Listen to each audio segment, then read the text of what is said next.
Қайырлы күн, қымбатты көрермендер, сіздермен бірге пайдалы арна каналы. Бүгін сіздерге телефоныңыздың жады толып қалса, оны қалай тез босатуға болады, соның жолдарын көрсетемін. Бірнеше жолы бар. Біріншісі ол телефонымыздағы қосымшалардан бастаймыз. Мысалға, TikTok қосымшасы. TikTok қосымшасына кірген кезде бірінші беттегі жоғарғы үш сызықшаны басамыз. Сол жерден настройки и конфиденциальность дегенді басамыз. Және астыға қарай түскен кезде освобождение места деген бар, соны басамыз. Ішіндегі кэшпен және де загрузкиді тазалап аламыз. Одан кейін келесі бағдарлама бізде Telegram каналы. Telegram каналын ашқаннан кейін астыңғы жағында бізде настройки деген бар. Соны басамыз және де жеке бетімізге өтеміз. Осы настройкида бізде данные и память деген бар. Сол жерді басамыз да ішіне кірген кезде использование памяти деген бар.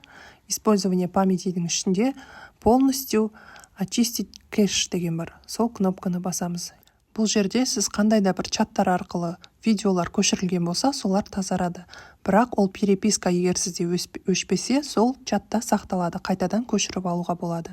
Телефоныңызға сақталған болса, ол жерден өшпейді. Келесі бізде ол ВК қосымшасы. ВК-ға кірген кезде бізде меню деген болады. Сол менюді басқан кезде настройки деген ашылады. Настройкины басамыз және де осы жерден приложение деген жерге кіреміз. Яғни настройкидің суреті бар. Приложенияға кірген кезде ішінде астыға қарай түсіп очистить кэш деген кнопканы басамыз. Артық қосымшаның жадында тұрған 16-9 мегабайтты мысалға тазалап алдық осы жерден. Енді келесі ең көп пайдаланатын бізде WhatsApp қосымшасы. WhatsAppқа кіреміз. Настройки деген жерді басамыз. Осы жерден данные хранилище деген бар, және де үстінде управление хранилищем деген бар.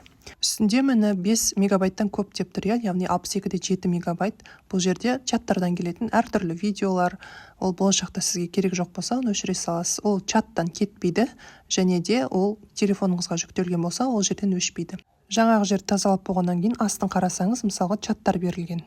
Көбінде қай чатта қандай деректер көп тұр, соны қарауға болады. Мысалға, сізге керек жоқ перепискалар болса, осылай ішіне кіресіз де удалить объект и копий дегенді басасыз. Мысалға, келесі мебельмен сөйлескен болатынмын, соны басып, ішіндегі бұл маған болашақта керек емес, барлығын тазартып тастадым. Келесі қосымша CapCut, яғни менің видео жасайтын видео редакторым. Бұл жерде я деген жерге астында профильге ауысамыз. Осы жерден үстіңгі жақта настройки дегенге кіріп, астыға қарай түскен кезде очистить кэш деген бар. Соны басамыз да барлығын тазартып аламыз. Және де CapCut бағдарламасына кірген кезде бізде проекты деген бар. Соған ауысқан кезде барлық біздің жасаған видеоларымыз тұрады. Егер керек емес болса, осы жерден 3 точканы басып, удалить кнопкасын басып өшіреміз. Және өшірілгеннен кейін корзинаға ауысамыз. Корзинада барлық осы жерде өшірілген проекттер сақталады.